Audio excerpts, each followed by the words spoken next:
আসসালামু আলাইকুম, কেমন আছেন? আমরা সবাই ইলিশ মাছ পছন্দ করি, আর ইলিশ পোলাও হলে তো কোনো কথাই নেই। তো আজ আমি রান্না করব ইলিশ পোলাও। প্রথমে পরিমাণ মতো তেল দিয়ে এর মধ্যে পেঁয়াজ বাদামি করে ভেজে, কাঁচামরিচ, আদা রসুন, গরম মশলা, চট্টিক জায়ফল পোস্তা দানা পেস্ট, লবণ, গোলাপ জল, টেস্টিং সল্ট সব একসাথে দিয়ে কষিয়ে আমি ইলিশ মাছগুলোকে দিয়ে দেব। ইলিশ মাছগুলোকে কষাতে হবে পোলাও রান্না করার আগে।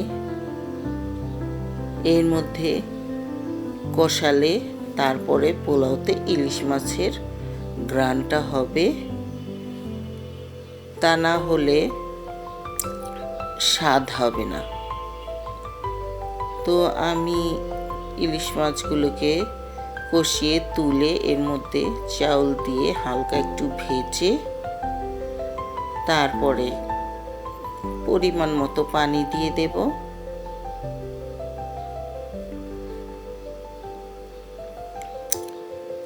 তো আমার এই ইলিশ পোলাও আপনাদের যদি ভালো লাগে তাহলে লাইক, কমেন্ট, শেয়ার করে পাশেই থাকবেন, আর নতুন হলে সাবস্ক্রাইব করবেন। এখন আমি পানি দিয়ে দিচ্ছি।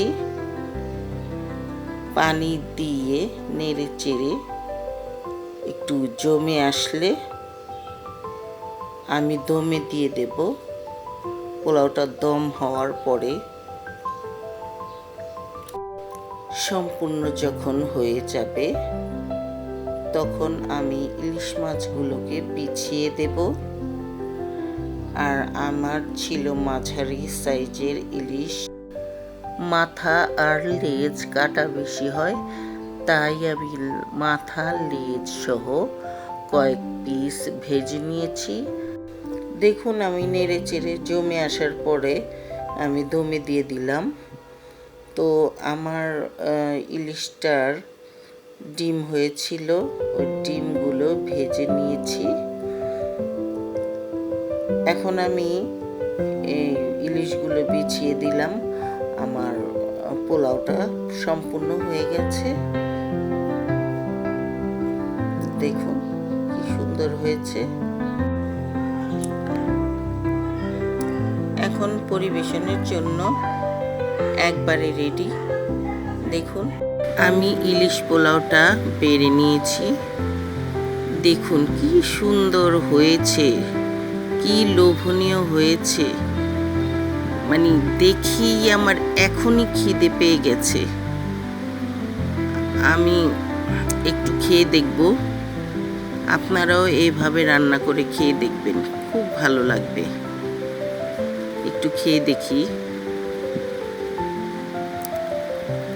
আসলে আমরা বাঙালি ইলিশ মাছের ভক্ত।